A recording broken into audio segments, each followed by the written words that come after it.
नमस्कार दोस्तों, कैसे हैं आप सब। आई होप आप सब बहुत अच्छे होंगे। तो दोस्तों, हमारे हिंदू धर्म में जितना महत्व भगवान की पूजा पाठ करने का है, ठीक उतना ही महत्व ईश्वर के सामने एक दीपक जलाने का है और उनको फूल माला भेंट करने का है। हम सभी लोग अपने घर के मंदिर में भगवान के सामने दीपक जलाकर मंत्रों का उच्चारण तो करते ही हैं। आप लोग भी ज़रूरी करते होंगे। और वहीं जो लोग भगवान के सामने बैठकर घंटों तक पूजा पाठ नहीं कर सकते हैं, वो लोग एक दीपक तो जरूर ही जलाते हैं। इसी तरह घर के जितने सदस्य होते हैं, उतनी बार भगवान का दीपक तो जल ही जाता है। लेकिन दीपक जलाते समय हम एक ऐसी गलती कर देते हैं जिसका परिणाम हमें गरीबी, परेशानी, लड़ाई झगड़े, कर्ज और बीमारियों के रूप में जीवन भर चुकाना पड़ता है। तो दोस्तों, वो गलती है दीपक की जली हुई बाती का गलत तरीके से इस्तेमाल करना। साथ ही हम भगवान पर फूल माला भी अर्पित करते हैं और मंदिर में या किसी धर्म स्थल में जाने से कभी कभी हमें भगवान पर चढ़ी हुई फूल माला प्रसाद स्वरूप में मिल ही जाती है। तो भगवान पर चढ़ी हुई इन फूल मालाओं के अपमान का भी हमें भयंकर परिणाम भुगतना पड़ सकता है, ऐसा हमारे शास्त्र कहते हैं। तो आज की इस वीडियो में हम जानेंगे कि आरती के बाद बची हुई बाती का और पूजा में चढ़े हुए फूलों का सही उपयोग कैसे करना चाहिए। तो ये सब जानने के लिए बने रहिए हमारे साथ इस वीडियो के अंत तक। लेकिन आगे बढ़ने से पहले मेरी आप लोगों से रिक्वेस्ट है कि अगर आप लोगों को मेरा आज का वीडियो पसंद आता है तो इसे लाइक कीजिए, अपने फ्रेंड्स एंड फैमिली के साथ शेयर कीजिए। और अगर आप मेरे इस चैनल पर पहली बार आए हैं तो मेरे चैनल को सब्सक्राइब करके बेल आइकन ज़रूर प्रेस कर लीजिएगा, जिससे कि आपको मेरे नए वीडियो की नोटिफिकेशन सबसे पहले प्राप्त हो। तो आइए दोस्तों, वीडियो शुरू करते हैं। तो आप हनुमान चालीसा का पाठ कीजिए, रामायण का पाठ कीजिए, भगवत गीता का पाठ कीजिए या फिर दुर्गा सप्तशती का पाठ कीजिए। इन सभी पूजा पाठ को शुरू करने से पहले सबसे पहले हम एक दीपक तो जलाते ही हैं, क्योंकि हम भगवान के प्रति अपनी आस्था और विश्वास को दीपक के जरिए ही भगवान तक पहुंचा सकते हैं। तो आज हम जानेंगे कि दीपक की बची हुई बाती का हमें क्या करना चाहिए। अक्सर क्या होता है कि हम अपने घर के मंदिर में जो दीपक जलाते हैं तो उसकी जो बची हुई बाती होती है उसे हम इकट्ठा कर लेते हैं। हफ्ते या महीने भर बाद बची हुई बाती को हम किसी पवित्र नदी में प्रवाहित कर देते हैं। तो अगर आप इन्हें पूरे सम्मान के साथ किसी पवित्र नदी में प्रवाहित कर रहे हैं तो ये बहुत अच्छी बात है। लेकिन हम लोग जल्दबाजी में इन्हें फेंक देते हैं, और फेंकना और प्रवाहित करना दोनों अलग अलग बात हो जाती है। तो सबसे पहले हम ये समझते हैं कि ये जो दीपक की जली हुई बाती है, ये कोई साधारण चीज़ नहीं है। इसमें आपने भगवान को जो भी पूजा पाठ अर्पित किया है, उन सभी मंत्रों की तरंगे इस दीपक की बाती में निहित है, और हम बाती को फेंककर इसका अपमान करते हैं, जो कि सरासर गलत है। आप इस जली हुई बाती से वो चमत्कार कर सकते हैं जो आपकी सोई हुई किस्मत को जगा सकते हैं और आपकी बुरी किस्मत को संवार सकते हैं। बस आपको सही तरीका आना चाहिए। तो दोस्तों, पंडित प्रदीप मिश्रा जी बताते हैं कि आपने दीपक को जलाने के बाद भगवान के सामने जितने भी मंत्रों का जप किया है, जितनी भी पूजा अर्चना की है, सभी की शक्तियाँ इस दीपक के माध्यम से ही भगवान तक पहुँचती हैं। तो ये दीपक तो वैसे ही बहुत ज़्यादा शक्तिशाली हो चुका है। अब आपको करना क्या है कि आप अपने दीपक की जली हुई बातियों को इकट्ठा कीजिए, और 15 दिन या 1 महीने की बाती आप एक साथ इकट्ठा कर सकते हैं। और जो धूप बत्ती हम जलाते हैं, उनके जलने के बाद जो थोड़ी बहुत धूप बत्ती रह जाती है, उसे भी एक साथ इकट्ठा कर लीजिए। अब इसे एक मिट्टी के सकोरे में रख दीजिए। अब मिट्टी के सकोरे में इस बाती व धूप के बचे हुए टुकड़े को, उसके ऊपर आप थोड़ा सा घी व हवन सामग्री डालकर थोड़ा सा कपूर डाल दीजिए और माचिस से इन सभी चीज़ों को जला दीजिए।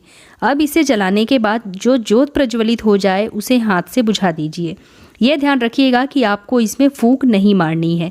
अब इसमें जब धुआं निकलने लगे तब आप अपने किसी भी इष्ट देव के मंत्रों का जप करिए और उस धुएं को अपने पूरे घर में कोने कोने में प्रवाहित होने दीजिए। आप मंत्र जप करते रहिए। दोस्तों, आपको थोड़ी बहुत मेहनत तो ज़रूर करनी होगी, लेकिन ये मेहनत आपके लिए बहुत ज़्यादा कमाल की सिद्ध होने वाली है। आप कोशिश कीजिए कि जब तक ये धुआं निकल रहा हो तब तक आप इसके सामने बैठकर अपने इष्ट देव के मंत्रों की माला का जप करते रहिए। आप चाहें तो पूरे घर में इस धुएं को दिखाने के बाद इसे तुलसी के क्यारे के पास रख सकते हैं।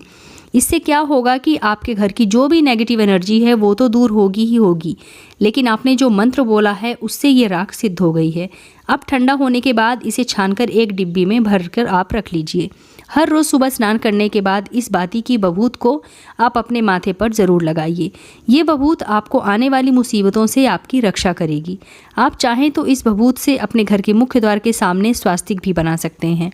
ऐसा करने से आपके घर में जादू टोने का असर बिल्कुल भी नहीं होगा और किसी भी प्रकार की नेगेटिव एनर्जी आपके घर में प्रवेश नहीं कर पाएगी।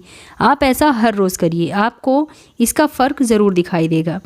दोस्तों, अगर किसी को नज़र लग जाए या किसी को कोई बीमारी हो जाए तो उस व्यक्ति के माथे पर आप इस भभूत को लगाकर देखिए, उसको बहुत जल्दी आराम मिलेगा। इसके अलावा आप एक और काम कर सकते हैं। आप इन सभी बातियों को एक दीपक या फिर मिट्टी के बर्तन में इकट्ठा करें, उस पर थोड़ा सा कपूर डालकर उस पर अग्नि प्रज्वलित कर दीजिए।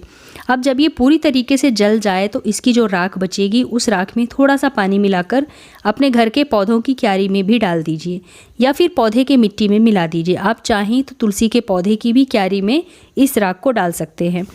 इससे ना केवल आप इन बातियों के अपमान को होने से बचा पाएंगे बल्कि आपके घर की मिट्टी भी साफ और शुद्ध हो जाएगी। आइए अब जान लेते हैं कि मंदिर में आशीर्वाद स्वरूप में मिले हुए फूल मालाओं का हमें क्या करना चाहिए। आप चाहे अपने घर के मंदिर में फूल अर्पित करें, चाहे आपको मंदिर में या किसी पंडित से फूल या माला भगवान के आशीर्वाद रूप में मिली है, आपको इन्हें किसी भी नदी में नहीं फेंकना है और ना ही इन्हें कचरे में फेंककर इनका अपमान करना चाहिए। और अगर आप इन्हें जल में प्रवाहित करते हैं तो इससे पानी गंदा होता है और जल प्रदूषण भी फैलता है, और दूसरा इससे भगवान के आशीर्वाद का भी अपमान होता है। तो आपको करना क्या है कि आप इन सभी फूलों को इकट्ठा कीजिए और इन्हें सुखा दीजिए। सूखने के बाद आप इन्हें छोटे छोटे टुकड़ों में तोड़कर चूरा बना लीजिए। फिर आप इसमें गोबर के उपले का चूरा या थोड़ा सा चंदन पाउडर, थोड़ा सा नारियल का छिलका, इन सभी चीज़ों को कढ़ाई में भूनकर मिक्सर में पीस लीजिए और पीस कर इसका महीन पाउडर बना लीजिए। फिर आप इस पाउडर को छान करके इसमें थोड़ा सा घी, थोड़ा सा गौमूत्र, कपूर, लोबान मिला दीजिए। अब गुलाब जल या घी की मदद से इस आटे की गोलियां आप बांध लीजिए और अपनी इच्छा के हिसाब से इनको छोटी छोटी बाती या फिर गोल गोल टिक्की बनाकर धूप में सुखा लीजिए। हर रोज़ आप एक टिक्की को जलाकर उसका धुआं पूरे घर में दिखाते हैं तो इससे न केवल आपके घर का वातावरण शुद्ध होगा बल्कि इसकी मदद से सकारात्मक ऊर्जा भी आपके घर में आएगी और सभी प्रकार के नेगेटिव एनर्जी दूर हो जाएगी। और साथ ही साथ भगवान के चढ़े हुए फूलों का अपमान भी आपके द्वारा नहीं होगा और आपके घर से सभी प्रकार की नेगेटिव एनर्जी हमेशा हमेशा के लिए दूर हो जाएगी और इससे आपके घर का वातावरण भी शुद्ध होगा। तो दोस्तों, आप भी बची हुई बाती, बचे हुए धूप के टुकड़े और भगवान पर चढ़े हुए फूल माला का उपयोग इस प्रकार से कर इनका अपमान होने से बचा सकते हैं और भयंकर से भयंकर पापों का भागीदार बनने से भी आप बच सकते हैं। तो उम्मीद करती हूँ कि आप लोगों को मेरे द्वारा दी गई जानकारी जरूर पसंद आई होगी। अगर वीडियो पसंद आए तो इसे लाइक कीजिए। तो मिलते हैं अपने नेक्स्ट वीडियो में, तब तक के लिए नमस्कार।